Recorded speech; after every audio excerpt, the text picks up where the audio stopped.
kan di sini di pendekatan penelitian. Tapi kalau Khofifah, Abid Al-Jabiri itu bukan dijadikan sebagai pisau analisis, berarti ya cari lagi pendekatan penelitiannya apa untuk membaca pemikirannya Abid Al-Jabiri. Ya, oke. Ini cukup banyak ya yang direvisi ya Khofifah ya. Ini sistematikanya juga belum lengkap ya. Mohon direvisi, outline-nya juga belum ada ya. Daftar pustakanya minimal 15, ini baru 5. Jadi mohon dilengkapi lagi. Begitu ya, Khafifah ya? Oke, Hilya sudah hadir? Mbak Hilya, belum ada kabar Ibu. Dari tadi sudah saya telepon tapi nggak diangkat, Ibu. Oke, kenapa ya? Dari Fauzia sudah hadir? Sudah Bu hadir. Oke, Fauzia ya, LGBT dalam literatur kitab tafsir, studi komparatif, At-Tabari, Al-Jalalain. Kenapa pemilihan 3 ini apa alasannya Fauzia? Ini kalau anak judul di enter ya, Fauzia ya. Studi komparasinya di enter. Iya Ibu, baik. Pemilihannya apa ini alasannya? Fauzia.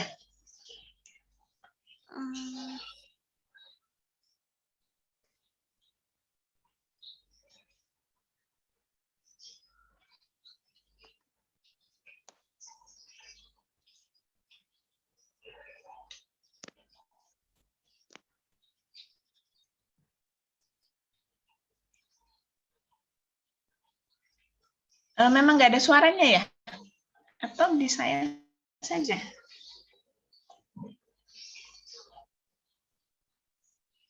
Memang Nggak ada suaranya juga. Ibu dari Fauzia. Oh, oke. Halo Ibu, mohon maaf.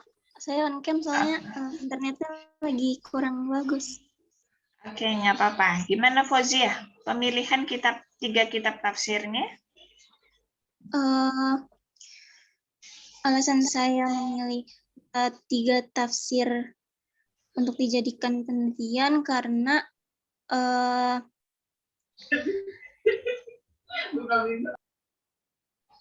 saya memilih kitab tafsir yang berbeda masa ketika ditulis oleh penulisnya. Tujuannya adalah untuk mengetahui perkembangan mengenai ayat-ayat LGBT dari masa klasik hingga kontemporer. Berarti ini mewakili atau Bari mewakili klasik. Iya Ibu. Al-Jalalain mewakili apa? Abad pertengahan Ibu. Pertengahan. At-Tahrir wa Tanwir? Kontemporer. Kontemporer, oke. Kalau saya sih nggak merekomen Al-Jalalain ya, sebagai pertengahan ya. Siapa? Fauzia ya. Terlalu singkat Fauzia. Jalalain itu terlalu singkat. Nanti jomplang atau Bari penafsirannya rinci. At-Tahrir wa Tanwir juga, tapi Al-Jalalain itu tidak mewakili pertengahan ya. Kalau menurut saya sih mohon diganti yang Al-Jalalain ini. Ya, Fauzia ya. Iya, Bu. Oke. Saya lihat di latar belakang, mungkin penempatannya saja ya. Yang jadi kurang menarik gitu. Ini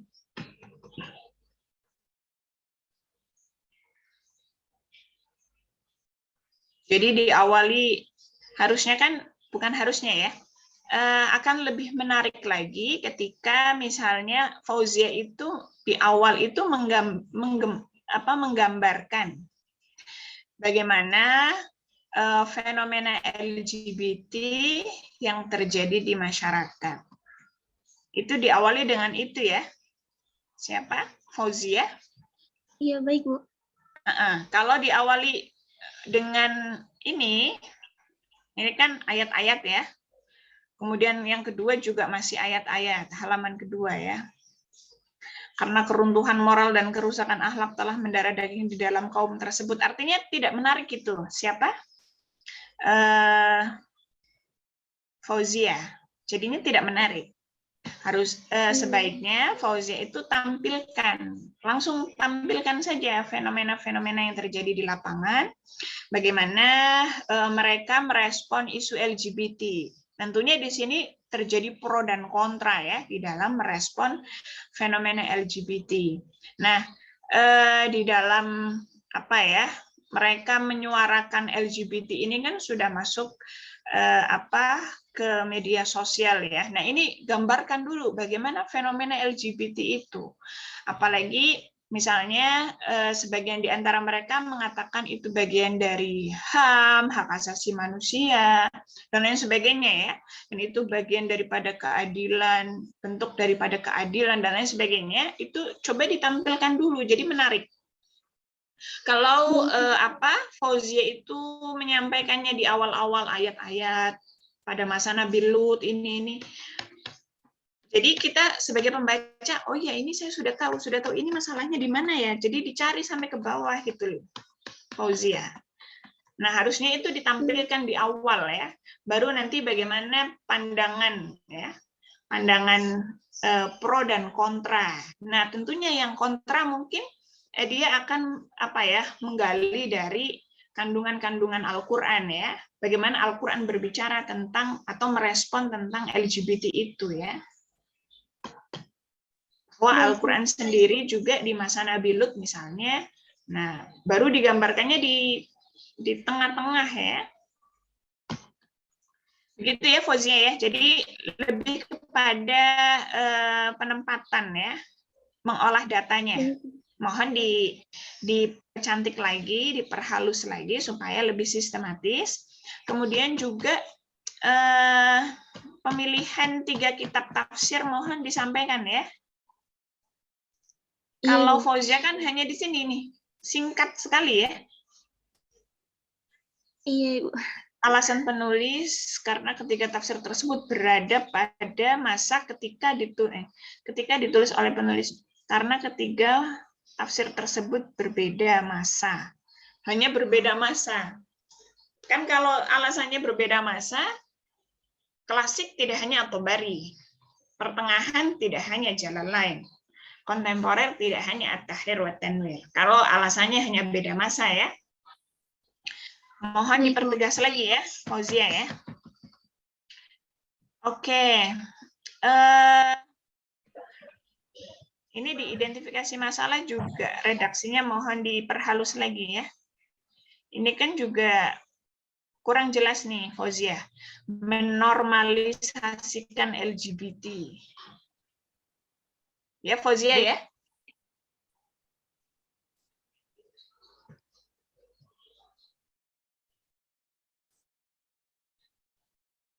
Cek. Mohon maaf Ibu, suaranya putus-putus. Suara saya? Iya Ibu.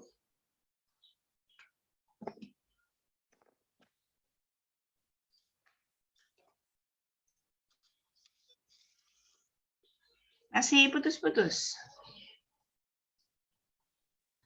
Sudah tidak Bu. Sudah tidak ya? Oke.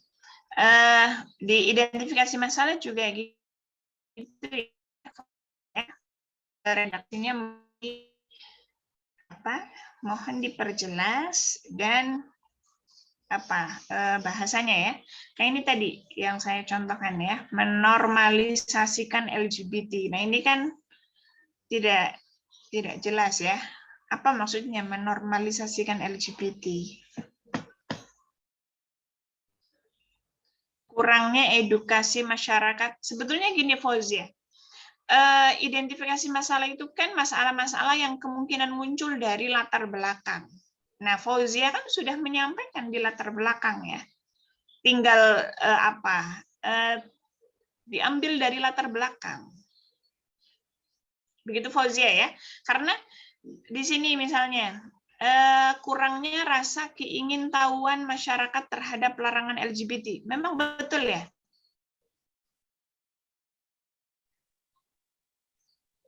Data ini dari mana, Fauzia? Bahwa masyarakat itu kurangnya rasa keingintahuan.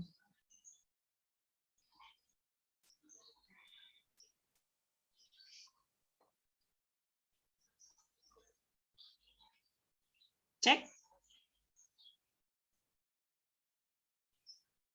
Fauzia.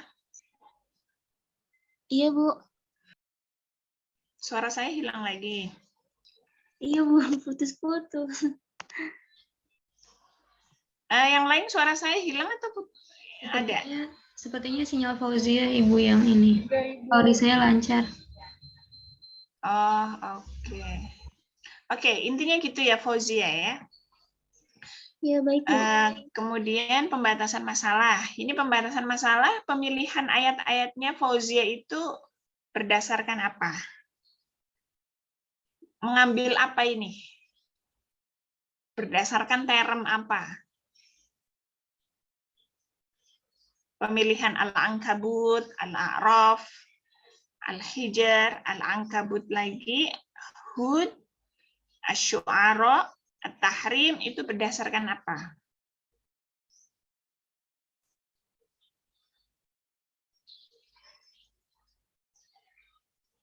Oke, nggak ada respon ya. Intinya begitu, Fauzia ya.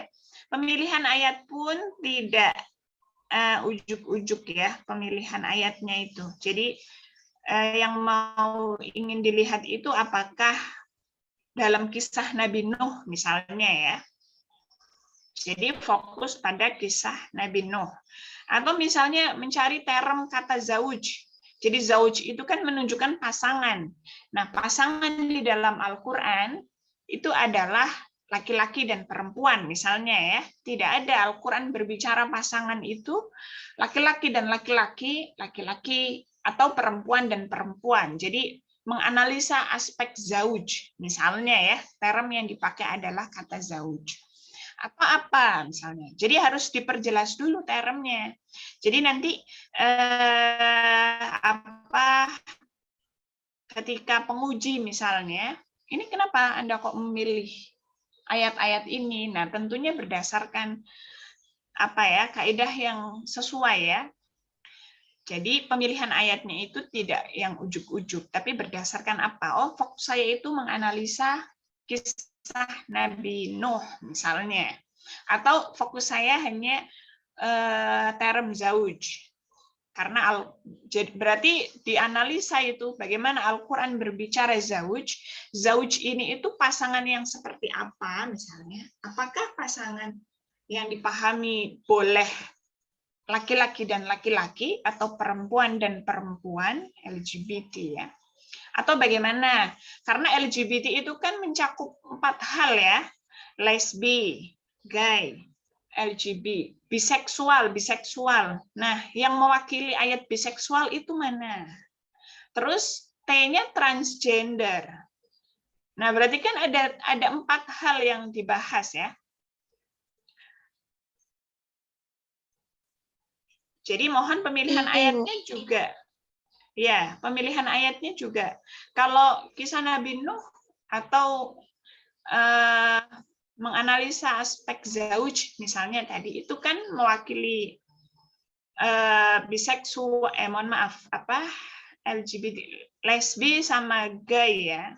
Tapi gimana dengan biseksualnya? Bagaimana dengan transgendernya? Karena menganalisa 4 hal, 4 pembahasan ya. Jadi pemilihan ayat pun mohon ditelaah lagi. Kemudian rumusan masalah. Rumusan masalah, apa dan bagaimana definisi serta sejarah LGBT itu tidak perlu. Ya, tidak perlu Anda buat rumusan masalah. Apa definisi bagaimana sejarah itu nggak perlu ya. Secara otomatis Fauzia harus menyampaikan itu di bab-bab sebelumnya. Jadi yang Anda rumuskan itu adalah yang hendak Anda cari jawabannya di bab 4. Jadi berarti misalnya ya, bagaimana penafsiran At-Tabari atau Ibnu Ashur misalnya ya terhadap qiyas bla bla bla bla. Harusnya begitu ya yang pertama ya. Jadi bagaimana penafsiran?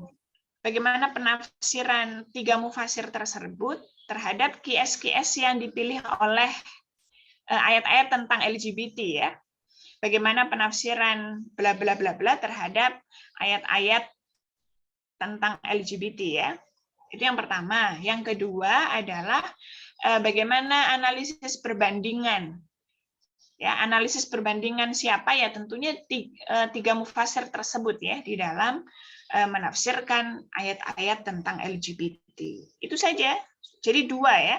Nah, definisinya LGBT apa, sejarahnya LGBT apa, itu harus Fauziah sampaikan di bab 2, biasanya begitu ya. Jadi bab 2 itu membahas tentang LGBT-nya, nanti bab 3 itu membahas tentang profil mufasir dan profil kitab tafsirnya. Gitu ya. Jadi yang dirumuskan sama Fauziah itu apa yang akan dicari jawabannya di bab 4. Jadi definisi apa definisi, bagaimana, sejarah, itu nggak usah ditanyakan, sudah otomatis Fauziah harus menyampaikan itu di bab-bab sebelumnya. Begitu Fauziah ya? Iya, baik, Bu. Jadi yang satu dibuang, yang pertama bagaimana penafsiran, kemudian yang kedua baru bagaimana analisis perbandingan ya. Analisis perbandingan tentunya tidak hanya persamaan perbedaan, bisa jadi nanti kelebihan dan kekurangan ya dari ketiga mufasir tersebut. Tujuan penelitian tentunya menyesuaikan ya dengan rumusan masalahnya Fauziah ya, karena tadi rumusan masalahnya ada yang direvisi, berarti tujuan penelitiannya juga sama. Kemudian oke, manfaat penelitian. Nah, ini manfaat praktisnya, mohon diperjelas lagi ya. Siapa Fauziah? Menjadi bahan pembelajaran untuk masyarakat tentang bahayanya LGBT. Saya menggarisbawahi bahayanya LGBT. Ini juga apa ya? Nanti dari penafsiran ketiga mufasir tersebut atau Fauziah melakukan analisis perbandingan dari tiga mufasir tersebut, apakah mereka menjelaskan tentang bahayanya LGBT. Artinya tidak nyambung nanti dengan objek penelitiannya Fauziah ya, apa yang Fauziah sampaikan di sini. Iya, Ibu. Kecuali kalau di sini tentang bagaimana ketiga mufasir itu di dalam membaca ayat-ayat LGBT. Itu nyambung dengan objek penelitiannya Fauziah. Oke, kajian pustakanya ini juga baru menyampaikan judul saja. Judul saja kan ya, Fauziah ya? Belum menyampaikan hasil temuannya apa, belum menyampaikan persamaannya apa, perbedaannya apa, dan kontribusinya apa. Footnote juga tidak ada, dan mohon diurutkan dari tahun terlama, misalnya nih tahun 2020. Maka dahulukan, jangan 2021 dulu, baru 2020. Gitu ya, nanti di akhir juga Fauziah buat pernyataan ya, satu paragraf cukup ya, yang menjelaskan bahwa dari data-data yang sudah disebutkan Fauziah ya, data-data pustaka yang sudah disebutkan oleh Fauziah 1, 2, 3, 4, 5 misalnya, itu menunjukkan bahwa penelitian yang akan dilakukan, yang akan dikaji Fauziah itu betul-betul penelitian yang belum pernah dilakukan ya. Artinya penelitiannya Fauziah itu original. Artinya ada pernyataan seperti itu ya Fauziah ya, di akhir. Kemudian metode penelitian, sumber data primer. Oke, mohon disebutkan ya. Kalau memang sumber data primernya adalah 3 kitab tafsir, jangan yang ditulis oleh At-Tabari. At-Tabari itu menulis tafsir, apa judulnya yang akan diteliti? Jalaluddin Al-Mahalli, Jalaluddin As-Suyuti. Nah, Ibnu Ashur, ini harus diperjelas. Jadi, menggunakan 3 kitab tafsir, yaitu Al-Jami'ul Bayan an Ta'wili Ayil Quran karya, bla bla bla bla, koma. Apalagi misalnya gitu ya, Fauzia ya, diperjelas nama kitab tafsirnya apa. Sama pengarangnya siapa. Pengarangnya tentunya menggunakan nama lengkap ya, jangan hanya Ibnu Asyur. Kan Ibnu Asyur itu Muhammad Thohir Ibnu Asyur baru ya. Oke, sumber data sekunder.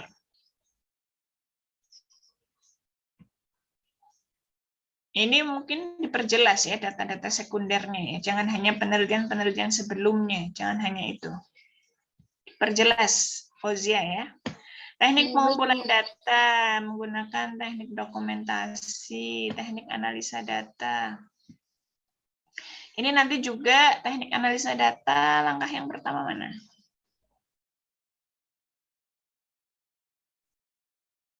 Dibuat pertama, kedua, ketiga gitu ya. Oh ini nih. Oh nggak ada ya Fauzia ya. Mohon diperjelas ya Fauzia ya. Dan untuk tafsir Jalalain itu mohon ditelaah lagi ya. Kalau saya sih nanti terlalu itu apa? Nggak berimbang antara yang klasik sama kontemporer ya. Tafsir Tabari itu dikenal sebagai tafsir bil ma'thur yang paling sahih, dikenal sebagai masterpiece-nya ya. Masterpiece dari tafsir bil ma'thur ya tafsir At-Tabari itu Jami'ul Bayan an Ta'wilil Quran ya. Kemudian tafsir Ibnu Asyur juga komprehensif ya. Tapi kalau Al-Mahalli, mohon maaf tafsir Jalalain itu saya rasa nanti nggak berimbang antara klasik sama kontemporer. Mohon ditelaah lagi ya. Kemudian pendekatan penelitian. Pendekatannya apa? Belum menyampaikan ya, Fauzia ya. Kalau hanya menggunakan pendekatan deskriptif analitis. Iya, di dalam menganalisa menggunakan apa, kan begitu. Jadi belum disampaikan ya, Fauzia ya, pendekatan penelitiannya. Oke, sistematika penulisan harusnya kan di sini teknik ya. Teknik dan sistematika penulisan. Teknik itu berarti oh ya, sampai jam 11 ya. Teknik itu berarti Fauzia itu pakai pedoman tahun berapa. Itu mohon disampaikan, jangan langsung sistematika penulisannya. Oke, bab kedua itu harusnya menjelaskan tentang LGBT-nya. Baru bab ketiga tentang biografi mufasir sama profil kitab tafsirnya. Mohon disampaikan ya, sub-sub pembahasannya apa. Jangan hanya judulnya saja, jangan hanya berisi tentang bab ketiga. Oh, bukan gitu ya, Fauzia ya. Jadi bab 2 itu menjelaskan tentang LGBT secara umum, jangan penafsiran 3 mufasir terhadap LGBT, jangan dulu, itu dibahas di bab 4. Jadi bab 2 itu menjelaskan LGBT secara umum ya.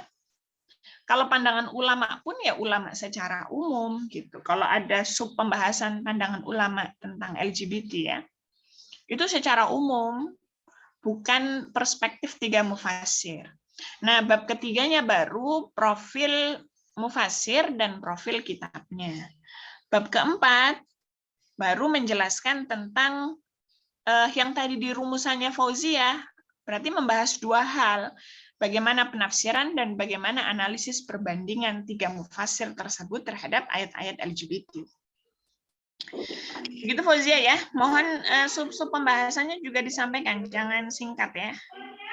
Oke, daftar pustaka minimal 15, mohon kalau belum 15 dilengkapi, belum ada outline, mohon ditambahkan outline-nya ya. Jadi bab 1 membahas tentang apa, itu ada sub-sub pembahasannya ya, seperti daftar isi, tapi memang tidak ada halamannya berapa, belum ada. Jadi outline ya. Oke, Hilya belum bergabung?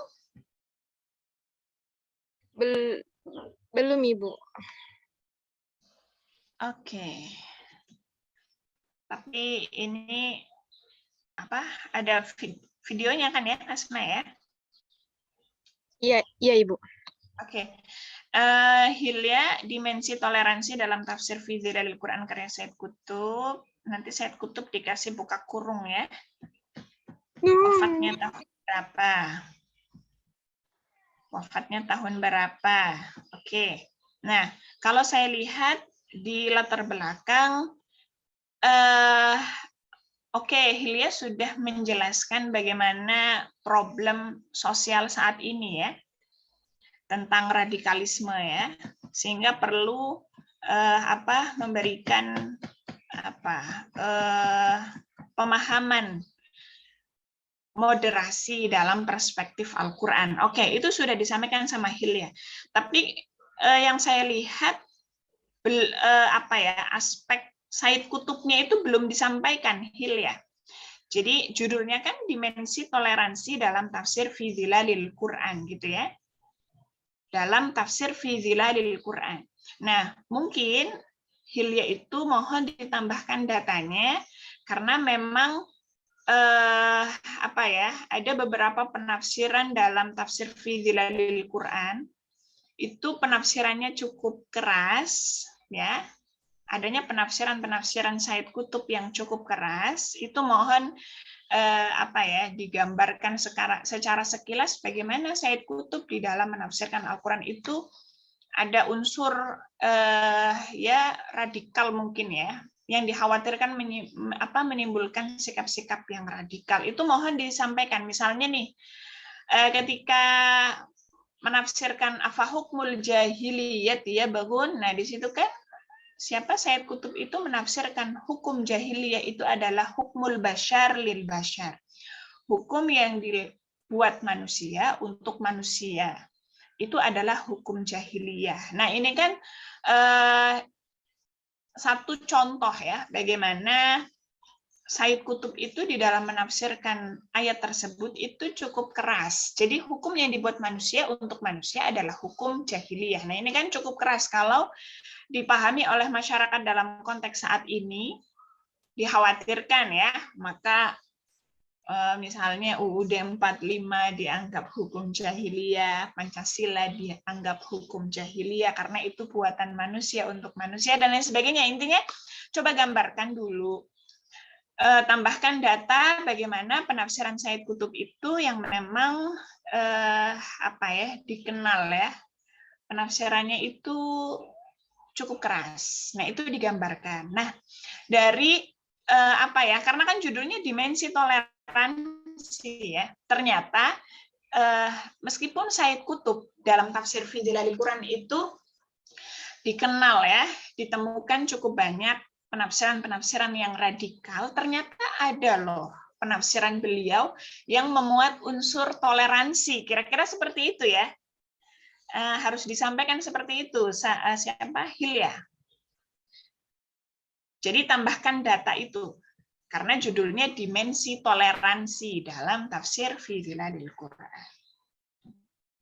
Jadi itu yang menariknya di situ ya. Mungkin kelompok sebelah mereka melihatnya, loh ini kan dari kitab tafsir. Kebetulan memang yang mereka rujuk itu adalah tafsir Said Kutub. Nah ternyata di balik penafsiran-penafsiran beliau yang mungkin didapati penafsirannya cukup keras, ternyata ada penafsiran yang toleran. Nah, itu yang yang menjadi objek penelitiannya Hilya ya. Dan itu menariknya di situ ya. Ketika masyarakat umum atau orang-orang memahami tafsir Said Kutub itu penafsirannya cukup keras, tapi ternyata ditemukan oleh Hilya ada muatan-muatan toleransi di dalam penafsiran Said Kutub. Itu yang harusnya ditekankan ya oleh Hilya. Nah, itu saya melihat Hilya belum menyampaikan itu. Kemudian kemarin catatan saya kan mohon ayatnya ya, jangan Yunus 40 sampai 41. Saya kayaknya sudah menyampaikan itu ya, tapi belum direvisi sama Hilya. Jadi jangan hanya fokus Yunus 20 sampai 21 saja. Yunus 40 sampai 41. Dikhawatirkan ya Said kan belum tentu Said Kutub ketika menafsirkan Yunus 40 41 ada dimensi toleransi, tidak kan begitu. Jadi sepertinya sama Hilya belum direvisi ya pemilihan ayatnya, masih sama seperti kemarin. Oke, identifikasi masalah saya lihat mohon diperbaiki. Di sini tidak dalam bentuk pertanyaan ya, tapi bentuknya pernyataan. Mohon direvisi. Kemudian juga mohon seperti yang nomor 3 ini, pemikiran Said Qutb dan Muhammad Abduh, ini juga belum direvisi, masih yang kemarin ya. Ini saya lihat belum direvisi, masih seperti kemarin, mohon direvisi semua ya, identifikasi masalahnya. Tidak nyambung dengan objek penelitiannya Hilya. Pembatasan masalah ini juga belum direvisi, masih penafsiran Yunus, Said Qutb, dan Muhammad Abduh belum direvisi dari proposal yang pertama, mohon direvisi ya. Rumusan masalah juga belum direvisi, masih persamaan dan perbedaan penafsiran Muhammad Said Qutb dan Muhammad Abduh, ini belum direvisi. Jadi begini ya, saya kan kemarin sudah memberikan catatan revisian, tapi kalau belum direvisi, ya saya tidak memberikan catatan ulang ya, kan saya sudah memberikan catatan kan gitu. Jadi mohon dilihat lagi ya catatannya ya. Ini saya minta kemarin revisi, tapi belum direvisi. Tujuan penelitian juga belum direvisi, masih proposal yang lama. Mohon dilihat lagi review saya. Manfaat penelitian. Ini masih manfaat secara teoritis ya. Perkembangan ilmu pengetahuan di bidang tafsir, memperoleh gelar sarjana, manfaat secara praktisnya belum ada. Jadi kontribusi untuk masyarakat secara umum itu apa penelitian Hilya? Ini saya belum melihat.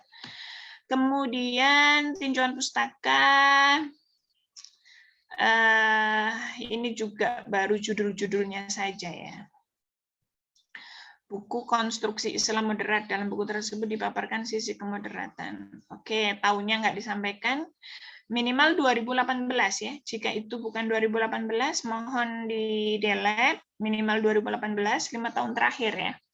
Kemudian mohon dikasih footnote, dan masing-masing dari penelitian sebelumnya itu diberikan hasil temuannya apa. Hasil temuannya ya. Hasil temuannya apa, persamaannya apa, perbedaannya apa, kontribusinya apa. Kan diberi footnote. Ini masih sepertinya belum direvisi ya sama Hilya, baru judulnya saja yang direvisi. Metodologi penelitian ini sudah bukan mukoron lagi ya. Ini masih menyampaikan metode komparatif, padahal sudah bukan mengkomparasikan dua mufasir. Belum direvisi jenis penelitiannya, sumber datanya juga belum direvisi, masih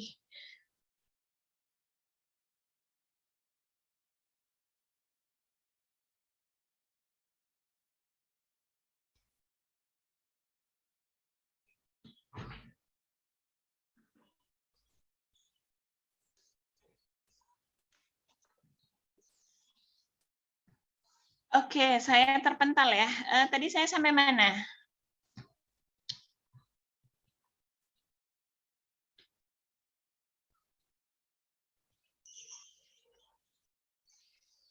Cek, suara saya ada?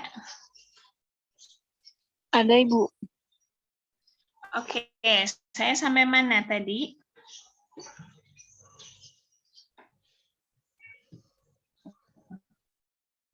Ini Bu, belum direvisi semua tadi Ibu bilang.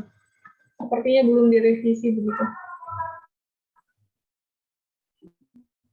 Oke, iya. Jadi sepertinya belum direvisi ya. Sumber data primer, data sekunder juga belum direvisi. Masih Muhammad Abduh dan Said Qutb. Teknik pengumpulan datanya juga belum direvisi. Ya, teknik pengumpulan datanya belum direvisi. Teknik analisa data belum ada. Poin teknik analisa data belum ada. Ini masih menyatu ya. Ini masih sama persis dengan kemarin ya. Teknik analisa data belum dibahas di poin tersendiri, dan masih seperti kemarin. Pendekatan penelitian juga belum ada. Oke, teknik. Harusnya di sini teknik dan sistematika ya. Tekniknya belum ada, sistematikanya juga belum direvisi. Begitu Kasma ya, nanti mohon disampaikan ya Kasma. Jadi sepertinya ini baru diganti judulnya saja, belum direvisi semua.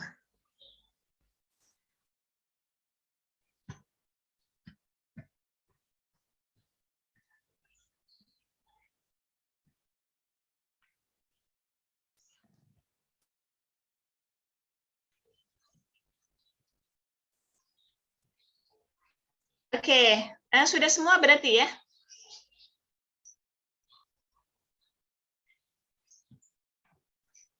Ini kok kamera saya jadi gelap gulita begini ya? Oke, ada yang mau ditanyakan, Dek? Masih ada waktu 15 menit. Tadi Fahmi Jadi nanti mohon direvisi catatan-catatan yang saya berikan ya, mohon direvisi. Dan nanti saya share link GCR-nya. Adik-adik, maksimal penyerahan itu tanggal 31 Desember ya. Berarti hari apa itu? Hari Jumat ya, 31 Desember itu. Jadi adik-adik kalau memang belum selesai sampai tanggal 31 ya mengisi tahun barunya dengan malam tahun barunya ya, dengan revisi proposal.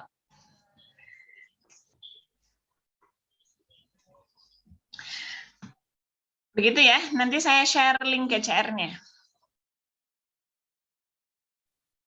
Baik, Bu. Ditanyakan? Mohon betul-betul merevisi ya.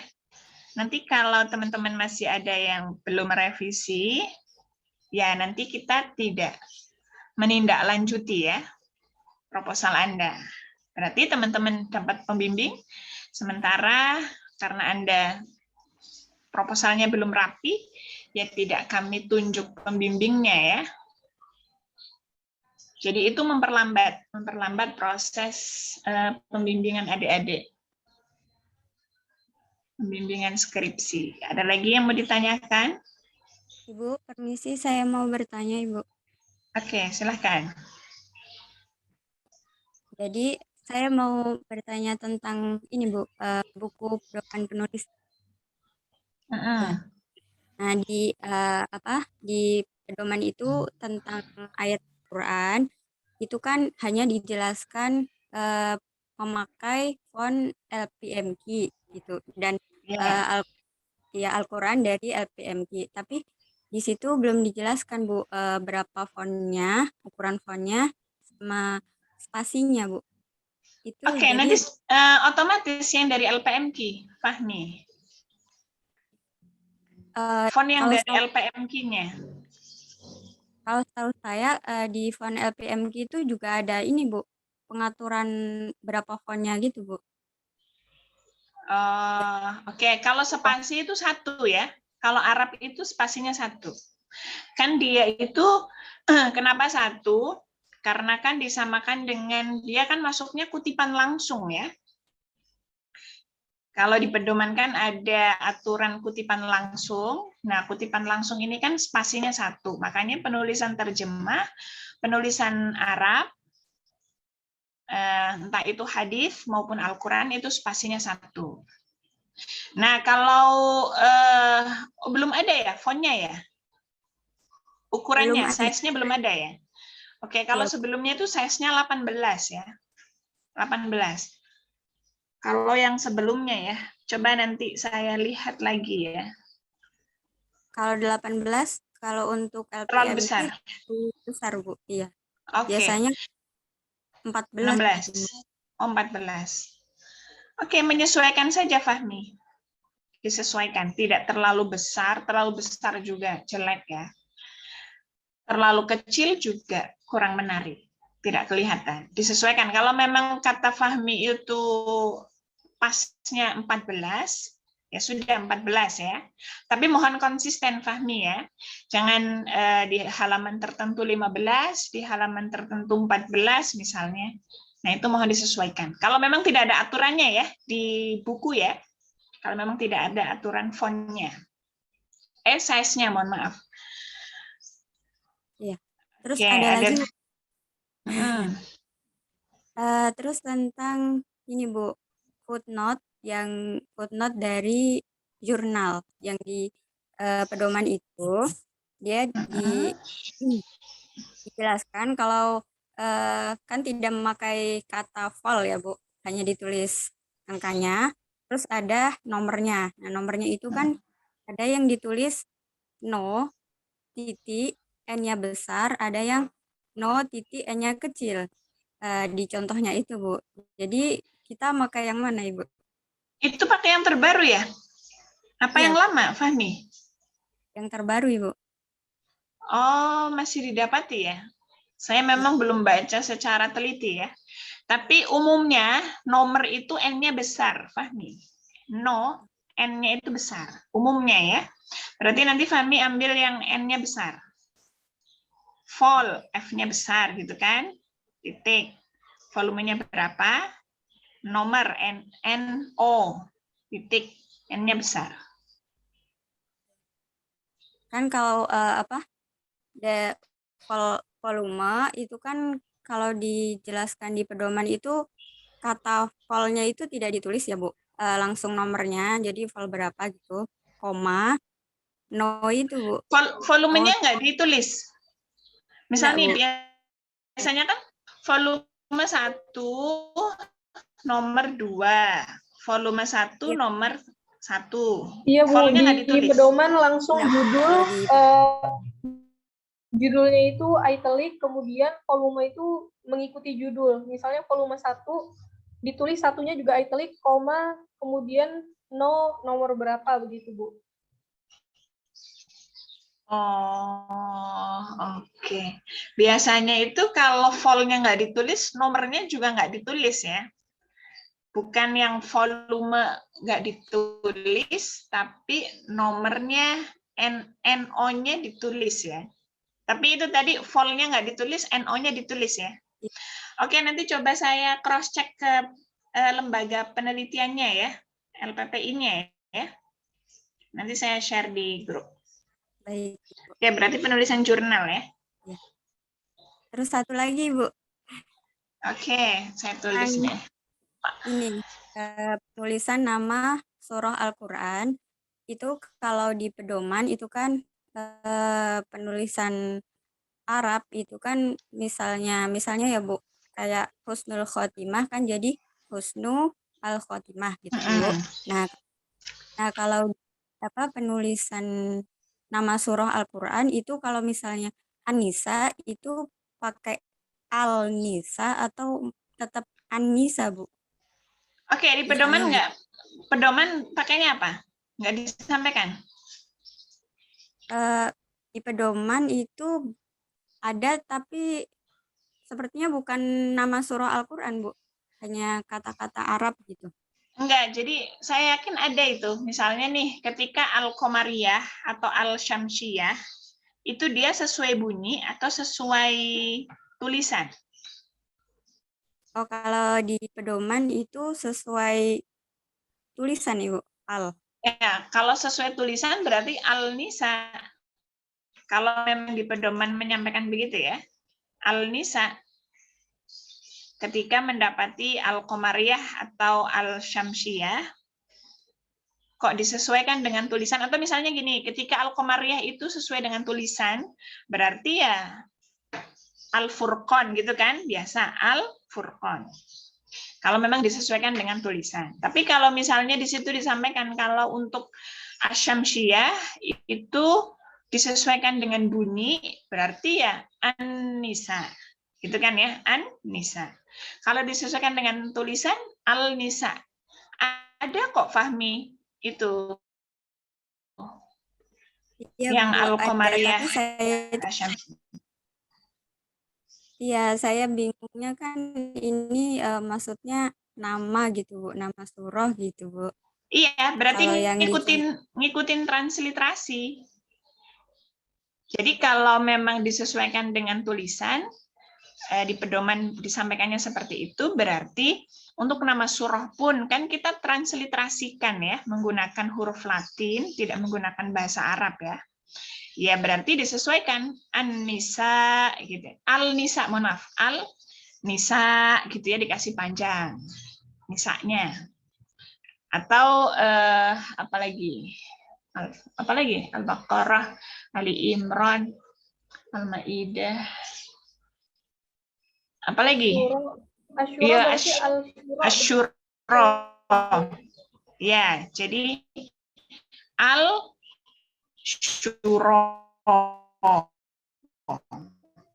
Syuronya, rohnya panjang ya.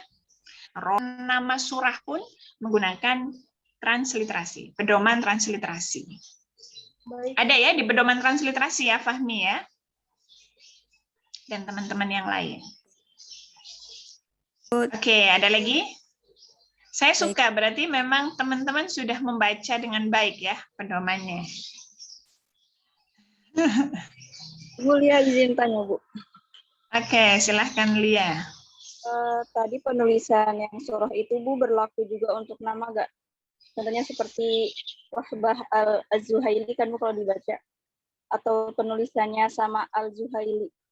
Atau contohnya Sama, seperti tulisan nama-nama orang ini ya, Timur Tengah misalnya yang memang ditulis dengan bahasa Arab, atau misalnya Lia Nurlia Aziza ini ya, kalau begitu jangan pakai pedoman transliterasi ya, karena memang sudah dari awal namanya memang menggunakan huruf Latin. Tapi kayak Wahbah Az-Zuhaili atau misalnya Al-Asfahani. Kenapa? Lailatul Syifa juga namanya Arab, Bu. Jangan Laila Al-Syifa, jadi jangan begitu ya. Oh iya, Lailatul Syifa. Jangan begitu, karena memang sudah dari awal akte kelahiran Lailatul Syifa memang menggunakan huruf Latin ya, bukan menggunakan huruf Arab. Tapi kayak Wahbah Az-Zuhaili atau Ibnu Ashur ataupun yang lain ya, yang memang dari awalnya dia menggunakan Arab, kita tulis dengan huruf Latin, itu menggunakan pedoman transliterasi. Begitu. Terima kasih, Bu. Oke, berarti saya yakin sih untuk kelas B sepertinya sebelum tanggal 31 sudah terkumpul semua ya. Insya Allah hari ini saya langsung share link GCR-nya ya. Amin.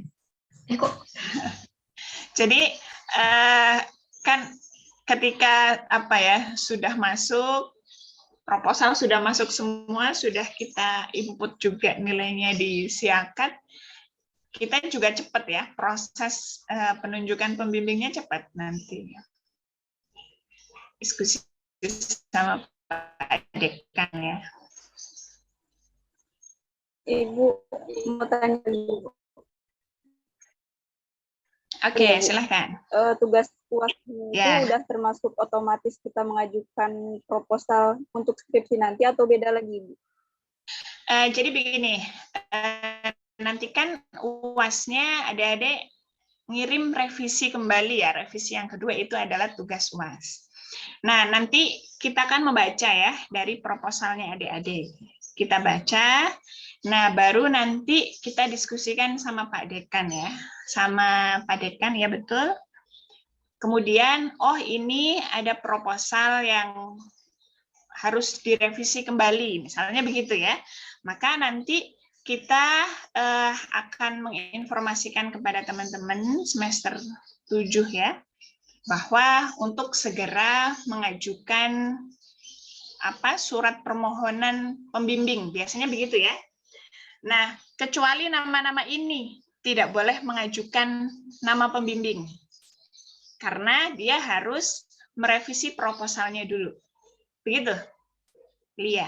Jadi nanti proposal yang adik-adik ajukan, yang adik-adik kumpulkan di UAS ini, nanti kita baca, kita telaah, oh sudah bagus semua, sudah layak untuk mendapatkan pembimbing.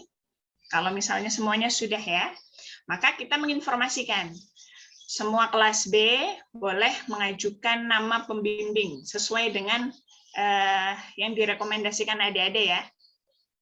Minimal, bukan minimal, 3. Kita minta 3. Jadi adik-adik membuat surat, nanti kita kasih formnya. Form pengajuan pembimbing, kita kasih formnya. Nanti adik-adik sampaikan ingin dibimbing oleh siapa. Nah, dari pengajuan adik-adik nanti kita telaah lagi, kita kaji, oh ini memang sebaiknya pembimbingnya ini dan seterusnya ya, baru nanti kita SK-kan.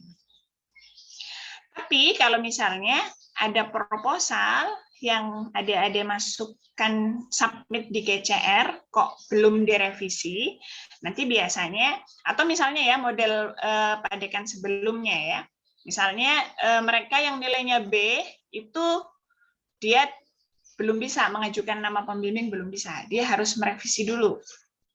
Begitu ya, dia harus merevisi dulu, baru nanti kalau dia sudah merevisi, kita minta anak tersebut membuat surat permohonan pembimbing, baru nanti kita SK-kan. Begitu. Jadi sudah tidak ada ujian seminar proposal ya, tidak ada. Jadi mata kuliah Sempro ini memang tujuannya itu ya. Jadi mungkin kalau misalnya adik-adik di kampus yang lain ada ujian seminar proposal, kalau di IKIP tidak, karena mempertimbangkan berbagai hal ya. Adik-adik juga ada ujian tahfidz, ada ujian tahsin dan lain sebagainya ya, yang bebannya lebih banyak dari mereka. Jadi kita buat untuk seminar proposal dijadikan mata kuliah seperti ini. Jadi proposal-proposal yang layak untuk dilanjutkan, ya kita langsung minta adik-adik untuk membuat surat permohonan pembimbing. Begitu. Dan meminimalisir dana tentunya ya. Kalau ada ujian seminar proposal kan adik-adik harus bayar lagi kan gitu ya. Ada lagi? Ibu, maaf Ibu, satu lagi Ibu. Ketinggalan Oke, tadi. silakan. Tentang ini Bu, ya, tadi kan tentang footnote ya Bu. Nah sekarang yang daftar pustaka dari jurnal juga Bu. Nah di contoh contoh yang di pedoman itu nomor volnya itu garis miring nomornya. Nah kalau di footnote tadi kan ada tulisan NO titik ya Bu. Nah di daftar pustaka ini daftar pustaka beda lagi. Iya Bu, bingung jadi Bu. Oke. Nanti saya tanyakan ya. Oke, karena memang kemarin itu cukup cepat ya prosesnya ya. Jadi hal yang wajar kalau ada 1, 2, 3 masih ada yang kurang sinkron ya.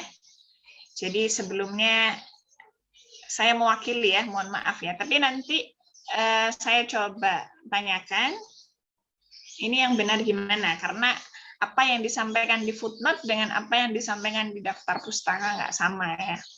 Padahal sama-sama membahasnya tentang jurnal. Referensi yang diambil dari jurnal. Oke, makasih Fahmi. Terima kasih banyak Ibu.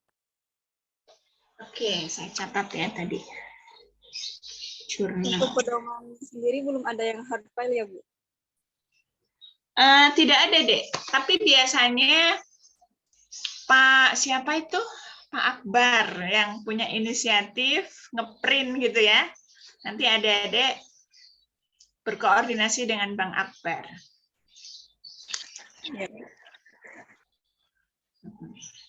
Atau misalnya mau cetak sendiri, monggo ya.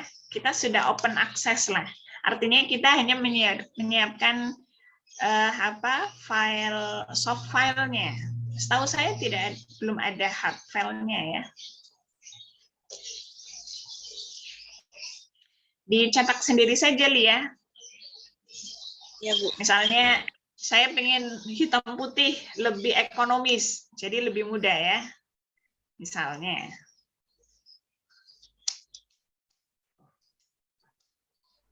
Ada lagi? Jadi tanya Bu. Kan, kita kan belum ke proses pengerjaan skripsinya Bu ya, tapi udah agak ada rasa kadang itu Bu, ada rasa sama proposal sendiri itu ada rasa kadang ragu gitu Bu ya. Nah, maksudnya bukan ragu tapi gimana ya nanti ini pas pengerjaannya tuh bakal nge-breakdown ayatnya gimana belum terlalu tergambar gitu Bu. Nah, mudah-mudahan sih Bu lancar gitu nanti pas proses pengerjaan skripsi. Tapi ada gak Bu di di angkatan sebelumnya nih, ada gak yang selama proses pengerjaannya itu mungkin terlalu sulit untuk dilanjutkan, itu bisa diulang lagi gak Bu? Maksudnya dengan judul baru atau gimana itu biasanya gitu? Oke, ada. Jadi di tengah jalan dia ngerasa judulnya sudah diteliti orang, gitu ya. Itu hal yang wajar sih sebetulnya. Jadi apa yang dia lakukan seperti siapa ya kemarin ya, Lailatul Syifa ya. Ternyata judulnya sudah ada, baru ada gitu ya. Baru mungkin di kampus mana dia baru sidang misalnya. Ternyata judulnya dan objek penelitiannya sangat mirip. Ini juga pernah ya. Pernah ini apa? Pernah kakak kelas kemarin juga sepertinya ada ya. Iya. Jadi ya nanti yang terpenting Lia Nurlia Ajiza ataupun teman-teman yang lain ya, konsultasi dengan pembimbing masing-masing ya. Nanti pastinya akan diberikan pengarahan ya. Oh, kalau misalnya kalau ayat tersebut sudah diteliti oleh yang lain, coba ambil yang ayat ini saja, pakai term yang berbeda, misalnya begitu ya. Itu nanti diarahkan sama pembimbing Lia. Itu hal yang wajar sih. Ketika di tengah jalan, kita kadang, aduh kayaknya saya sulit sekali nih mendapatkan data, misalnya yang lapangan ya. Ternyata di tengah jalan dia sudah bab 1, bab 2, bab 3, terus pas bab 4-nya mau observasi ke lapangan, ternyata pandemi misalnya ya, yang awal-awal kemarin, ternyata pandemi, dan kemudian tempatnya yang dijadikan sebagai objek penelitian, dia tidak membuka ya, tidak membuka, artinya mereka tidak welcome karena memang di masa pandemi, ya sudah, mau tidak mau dia harus ganti judul, padahal sudah bab 1, bab 2, dan maka biasanya diarahin sama pembimbing ya, supaya apa yang kamu lakukan itu tidak terbuang sia-sia. Oke, judulnya mungkin sama saja. Misalnya tadinya menganalisa pemahaman ayat-ayat LGBT di sekolah ini, misalnya begitu ya. Nah, karena sekolah itu tidak welcome karena memang di masa pandemi, ya sudah kita ke studi pustaka saja. Jadi yang awalnya lapangan tapi pustaka, tapi tetap membahas LGBT misalnya. Tapi LGBT-nya itu perspektif mufasir siapa. Begitu Lia. Jadi nanti ada arahan. Itu fungsinya pembimbing ya. Supaya gimana nih biar tidak terlalu banyak merombak itu gimana. Itu nanti akan diarahkan sama pembimbing. Yes. Yang terpenting nanti biasanya kita dari pihak prodi atau dari pihak dekan ya, kita akan memantau. Misalnya ada pembimbing yang di WA itu kok nggak pernah respon kita. Artinya kita kooperatif ya, tapi pembimbingnya yang mungkin tidak merespon ya, itu nggak apa-apa, sampaikan ke kita. Nanti kita coba bersurat kepada pembimbing tersebut untuk begitu Lia. Ya, terima kasih banyak Bu. Oke, sama-sama. Memang saya seringkali menyampaikan dari awal, coba itu tadi ya, misalnya sudah bab 1, bab 2, bab 3, ternyata oh tempatnya nggak welcome, yang tempat teman-teman yang lapangan misalnya ya. Atau menganalisa aspek apa tadi, misalnya yang Hilya ya, menganalisa aspek toleransi di dalam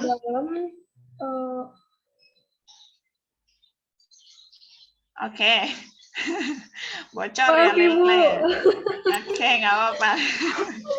Nah, misalnya seperti Hilya itu, menganalisa dimensi toleransi dalam tafsir Said Qutb. Nah, saya dari awal coba lihat dulu, ditelaah dulu, ada nggak ayat-ayat yang mengandung atau muatan toleransi dalam tafsir Said Qutb. Sudah karena mungkin sejak awal dia tidak menelaah lagi ya. Bab 1, bab 2, bab 3 sudah dikerjakan sama mahasiswa tersebut. Ternyata pas mau menganalisa bab 4, setelah dicari-cari ternyata nggak ada muatan toleransinya misalnya ya. Nah ini kan berarti gimana itu? Maka biasanya nanti diarahkan coba ganti kitab tafsir. Tapi bab 1, bab 2, bab 3-nya masih aman kan ya. Artinya tidak terlalu merombak dari awal. Karena kita juga mempertimbangkan waktu. Waktu tinggal beberapa minggu lagi misalnya. Begitu ya Lia ya. Misalnya nih Lia, oh ternyata perspektif Maqasidus Syariah sudah ada nih yang mengkaji tentang legalitas investasi miras. Coba pakai teori lain misalnya. Jadi bab 1, bab 2, bab 3 yang sudah dikaji itu tidak terlalu dirombak total ya. Misalnya itu misalnya ya. Atau misalnya kalau di syariah misalnya dia dengan perspektif Maqasidus Syariah kan beda ya. Perspektif tafsir Maqasidi, apalagi misalnya Lia pakai Maqasidinya Wasfi Asyur, kan beda dengan analisa Maqasidus Syariah. Misalnya Maqasidus Syariahnya Asyatibi, itu kan beda ya dengan tafsir Maqasidinya Wasfi Asyur. Nah, karena teorinya berbeda, ya tentunya temuannya berbeda ya. Teorinya berbeda. Nah, hal yang seperti itu masih aman. Ada lagi? Cukup? Bu, izin bertanya, Bu. Kalau yang untuk kajian living Quran misalnya itu ntar ada surat dari kampus untuk instansinya gitu, Bu. Kenapa? Kampus kenapa, Irtika? Ada surat dari kampus untuk instansi yang mau kita teliti gitu. Dituju. Iya. Nanti Irtika bersurat saja, bukan bersurat, menghubungi Bu Kokoy. Biasanya Bu Kokoy yang membuat surat. Yang penting jelas ya.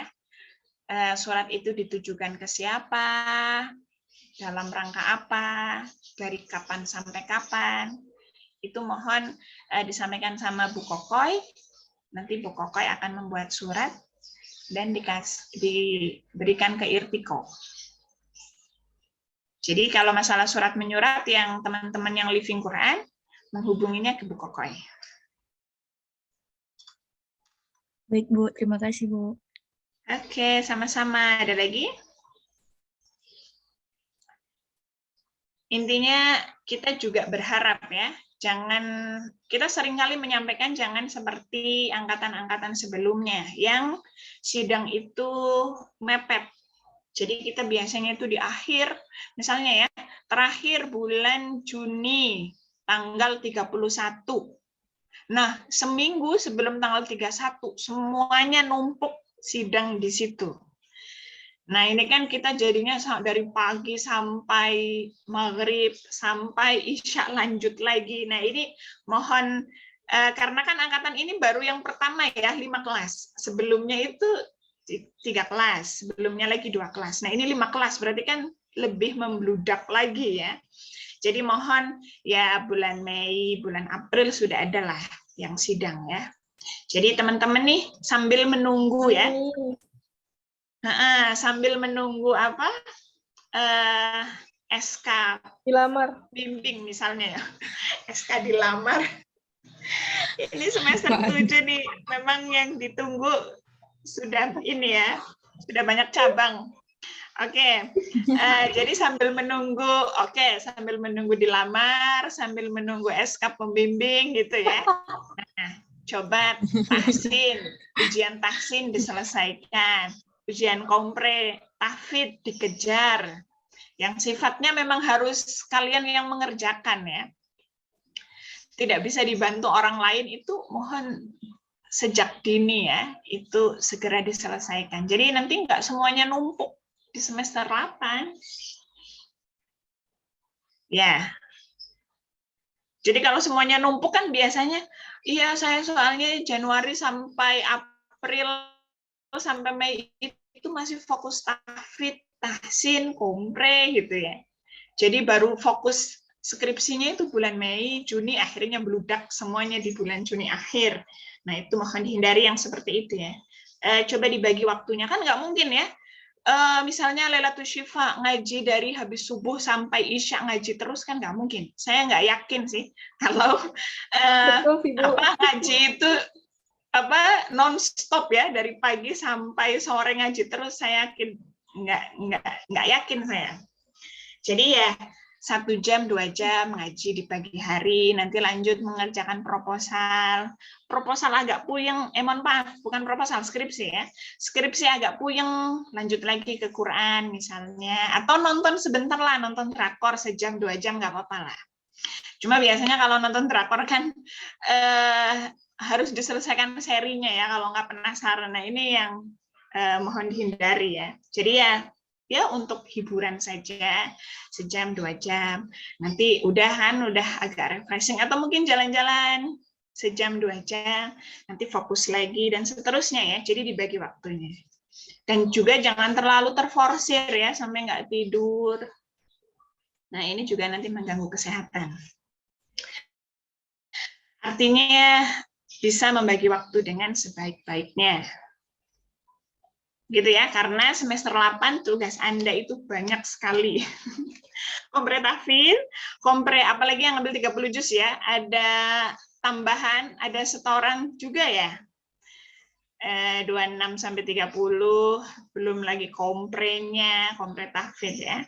Belum lagi nanti tahsinnya, belum lagi kompre mata kuliahnya. Kita biasanya bulan Februari itu kompre mata kuliah ya. Ada mata kuliah Ulumul Quran, ilmu qiraat, baca kitab, itu ada ya, kompre mata kuliah. Belum lagi nanti skripsinya, berarti kan banyak hal ya yang harus Anda lakukan di semester 8. Tapi ini masih mending ya. Kalau angkatan saya dulu semester 8 itu juga masih KKL. Kalau kalian KKL udah di semester 6 ya, 6 masuk ke 7. Kalau kita masih KKL. Jadi ya KKL sudah kita majukan setelah semester 6 masuk semester 7 KKL di situ, makanya di semester 7 ke semester 8 adik-adik sudah tidak terbebani dengan KKL lagi ya. Oke, begitu ya. Jadi mohon betul-betul merevisi. Saya mengapresiasi ya kelas B progresnya baik ya. Meskipun memang ada 1-2 yang saya minta revisi tapi belum merevisi, tapi nggak masalah. Yang penting nanti ketika UAS betul-betul sudah direvisi semua. Itu kan intinya di situ ya. Untuk apakah adik-adik, saya langsung gagal fokus sama background-nya. Oke. Yang terpenting itu ya, mohon direvisi. Nanti saya share link Google Classroom-nya ya. Maksimal tanggal 31 pukul 23:59. Kalau lebih dari itu ya nanti pertimbangan nilai, pertimbangan yang lain tentunya ya. Jadi mohon waktunya ini kan masih banyak ya. Sekarang tanggal 13, berarti masih berapa hari lagi tuh? Masih 28 hari lagi ya, masih cukup lama. Jadi, mohon maaf, masih 18 hari lagi ya. Berarti ya 3 minggu kurang lah. Saya rasa cukup ya untuk menyelesaikan proposal. Direvisi dengan sebaik-baiknya. Oke, sudah tidak ada lagi? Ibu, mungkin sepertinya untuk pertanyaan sudah cukup, tapi kami dari kelas 7B ingin mengucapkan terima kasih banyak, jazakumullah khairan katsiro atas pengajaran Ibu selama beberapa semester. Melannya ya. Selama beberapa semester ini udah sama-sama kami udah sabar dengan kami yang mungkin masih banyak kekurangannya ketika menjadi murid Ibu gitu. Mohon maaf atas segala kekurangan dan pokoknya terima kasih banyak Ibu, jazakumullah khairan katsiro. Minta ridhonya dari Ibu, semoga ilmu yang Ibu berikan kepada kami bisa kami manfaatkan dengan baik, bisa bisa kami gunakan dengan baik agar bisa kami manfaatkan selanjutnya kepada yang di bawah kami atau kepada masyarakat Ibu. Minta ridhonya dan doanya agar dipermudah dalam segala urusan, khususnya skripsi ini, Bu. Dan semoga Ibu sehat selalu, diberikan kesehatan selalu, dan dilancarkan segala urusannya, Ibu. Seperti itu, Ibu. Amin, amin, amin ya Rabbal Alamin. Oke, terima kasih banyak ya. Saya juga mohon maaf yang sebesar-besarnya ya. Saya sama kelas 7B itu dari semester 3 ya. Sepertinya cukup membosankan ya. Dari semester 3 tafsir tahlili ya. Tidak, Ibu, tidak membosankan. Oh ya benar, tafsir tematik ya. Jadi dari tafsir tematik, tafsir klasik, tafsir kontemporer. Saya juga sebetulnya pas menerima kelas B lagi, saya khawatir nih. Ini orangnya sama, tapi memang mata kuliahnya berbeda. Saya khawatir adik-adik bosan ya. Tidak, Ibu. Tapi tidak ya. Tidak. Semoga memang betul tidak ya. Tapi saya juga bukan membosankan Ibu, tapi mengesankan. Ya. Mengesankan yang membosankan. Oke, saya juga mohon maaf yang sebesar-besarnya ya, terutama di semester 7 ini ya. Mungkin saya cukup banyak mengomel ya. Saya mohon maaf yang sebesar-besarnya, tapi jujur saya sama sekali tidak marahnya saya itu tidak betul-betul marah sebetulnya, tapi saya ingin adik-adik betul-betul menyuguhkan ya, menyajikan tulisan yang betul-betul bagus, yang memberikan kontribusi untuk masyarakat secara luas ya, karena pada dasarnya namanya tulisan itu memang untuk dibaca. Terus skripsi juga sifatnya penelitian ilmiah, jadi saya selalu minta apa kontribusinya, apa masalahnya, dan lain sebagainya ya. Sekali lagi, saya mohon maaf yang sebesar-besarnya.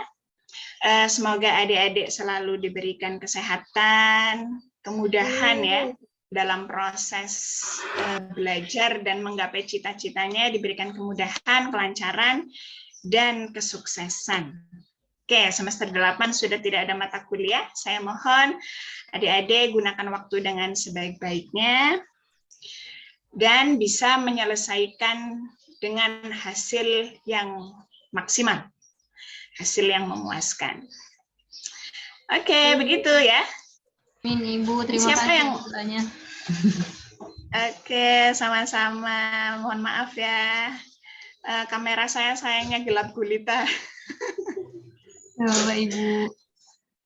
Oke. Bagus juga. Ini siapa yang ngedesain?